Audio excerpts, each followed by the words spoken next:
Hi, I'm Phil Constantine, and on this episode of Travels with Phil, we're going to Dayton, Ohio, and the National Museum of the United States Air Force. Pretty impressive spot. They have 4 enormous hangars out there. In fact, you can hear an airplane there in the background as I'm recording this because I'm not too far from an airport. But they have 4 areas: early years, World War II, Southeast Asia and Korea, Cold War, then the Presidential and the Space Museum. So each one of these 4 hangars has a separate kind of time period that they look at. And this is a map that shows you where the basic things are so you can help identify some of the aircraft that are there. So let's start off in the early years. And this is a biplane here. Now they do have a replica of some of these. Some of these are original, some of these are replicas. Sometimes they have some parts from the original aircraft there. And as you move around, this is a Curtiss 11 Model D. And then over on the right-hand side there in the corner, you see the Wright Flyer. That's a replica from 1909. And they do have lots of static displays. That's a SPAD, so these are World War I types of military aircraft. You don't see a lot of commercial aircraft because, again, this is the United States Air Force, so it is a military base. And it's not just American. This is a Fokker, so this is German from the World War I era. And it's very nicely done up. It's very, very large. You can see 3 different airplanes over here on the left-hand side. And some of them are above, some of them are on the ground, some of them are hanging up in midair, some of them are in action scenes, so to speak, I guess you could call it that. And some of them are very historical aircraft. Some of them are just a routine sample of that particular type.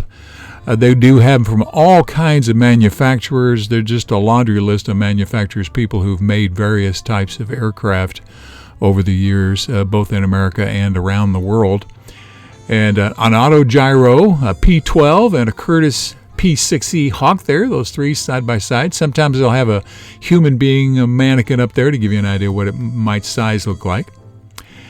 And let's take a look at the World War II gallery, and perhaps the second most important airplane. Travels with Phil continues in the National Museum of the United States Air Force. This is Boxcar. And it is the aircraft that carried the atomic bomb to Nagasaki. This would have been the second atomic bomb. The Enola Gay carried the first one that went to Hiroshima. And that's a rough equivalent of the size of the bomb it carried there. All right, so let's take a look through the rest of them. A wide variety of aircraft, not all just for fighting, some of them for transporting troops, some of them for observers. Oh, threading the needle there. And some of them various shapes. There's multiple designs. Some of them you'll see have variations like number A, B, C, and D.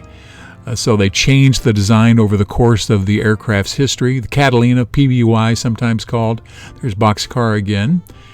And the Commando used to transport troops sometimes and land them. The B-24 Liberator, both made in the United States and England. The P-40 Warhawk, at least that's my understanding about the Liberator. And the Shoo Baby, that is a genuine aircraft. They've restored it. And we see several others, the Douglas A-24, a Kansan, the Vultee up above the Valiant. There's the 24D. And there at the end is perhaps one of the most famous aircraft, and that's the Memphis Bell. And there's been a documentary and a Hollywood-type movie on this ship. Did at least 25 missions in the European theater during World War II. So let's move over to one of the other galleries, a different hangar, and this is the Southeast Asia War Gallery. And that's a B-52 on your left, the big green one. And so they sort of, to put more aircraft in here, these sort of overlap a little bit. So that's a Thunder Chief directly below, then right up above now, the smaller one that says MB on the tail there is a Corsair. And then in front of that one is a Douglas 66B destroyer. Lots of different varieties of operations. Now this Constellation, this was based off of a commercial aircraft and they turned it into a military one. The right-hand side is the Phantom F4. And you can see the 5A up on the upper right-hand side hanging in air. And over on the right is the Firebee, not the Frisbee, the Firebee. The Caribou by de Havilland. And this is a larger one, the C-123K Provider. You transport a lot of equipment in there. And on the left, the Jolly Green Giant. That's actually a Korean era too. The Husky helicopter there with the sort of the vacant spot in the back. I always call these Hueys on the right-hand side. Official name is Iroquois. The Bronco, double tail there. The Canberra, which is a jet aircraft. Fairchild again. And here's the Black Maria, another one of Sikorsky helicopters. Lots of tail numbers out here. Some of these, that's how you verify that it was one of the original aircraft. When they do restorations, they try to replace things back to the way it was when the aircraft was first done. Now, that's an unusual looking one, a Cessna jet. And then the F-111 Aardvark. And the B-52 Stratofortress. I'm old enough to remember these still flying out at March Air Force Base in California. Then down below the wing there, an F-100 Super Sabre. Now the Korean War had a lot of propeller and jet aircraft. That's when they started making the transition. And this is the Globemaster. This is one of the bigger ones for transporting troops and equipment. F-86 Sabre, twin Mustang black one there, and a MiG-15 on the right. Douglas B-26, the F-83 Thunderjet. Starfire, the bigger one here is the Tornado, the B-54. They also have a lot of simulations where you can get in and see what it's like to be at the controls.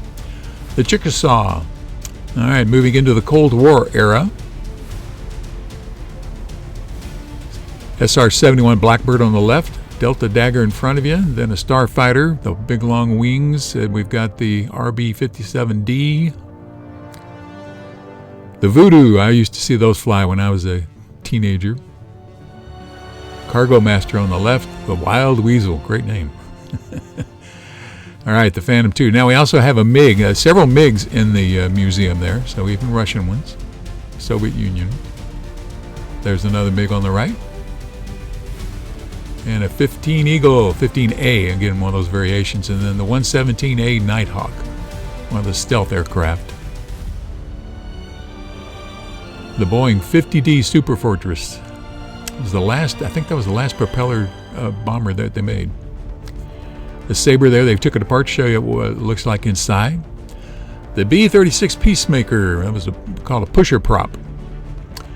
Shooting Star up on the ceiling there to your left, the blue and white. And over on the right-hand side there, the B-2 from Northrop. And then behind it here with the red and white tail is the Fighting Falcon, the F-16A. There's the Lockheed Blackbird again on the right-hand side. The Thunderbolt II and another Sikorsky helicopter. The B-1B. That's a cool-looking airplane. The Osprey over on the left. We get a lot of those right around my house. All right, and the last hangar has multiple different areas in it. Starts off in the presidential section.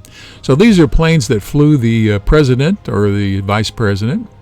Air Force One on the right, that's the one that actually transported John F. Kennedy and brought him back after he was killed. The Independence, Harry Truman flew in that a lot, named after the town he grew up in Missouri. I'm sorry, Missouri, not Kansas. And then these are a couple of the regular commercial type aircraft that presidents flew around in. That over on the right is the Columbine, and that was used by Dwight Eisenhower. And he was one of the first presidents to fly in his own plane on a regular basis. The Valkyrie on the left, one of my favorite bizarre-looking aircraft. The Bell X-5. They also have an experimental development one. Republic XF. The X usually means it's experimental. On the left, you see one of them, the Northrop Tacit Blue. That's a strange-looking aircraft. And some unusual-looking helicopters over here, hanging overhead. The Valkyrie, again, coming at from straight on. The Black Widow on the left, although that may be the Y-323 as well. And there's the Varijet, the one that's pointing up on the left that looks like a big lawn dart. And the Goblin, they got a couple of strange airlift bodies there that were almost testing for NASA. But I like the Valkyrie. I actually had a model of this when I was about 8 or 9 years old. Never really flew much. The X-15 is the black one there, then a couple of satellites. Now the long white one here is the Titan 4B, and that's used a lot to lift satellites into orbit. That comes out of Cape Kennedy a lot out of Florida. Sometimes it'll come out of Vandenberg in California. Now, they actually brought the Space Shuttle crew trainer here. This is what the astronauts used. And then finally, these are some of the missiles. These are tall. Let me tell you what, these are real missiles. They don't have fuel, don't have warheads in them. But these son of a guns are really tall. You crane your neck trying to look all the way up to the top of them up there. So it is a fantastic museum. I highly recommend it. It's at Wright-Patterson Airfield in Dayton, Ohio.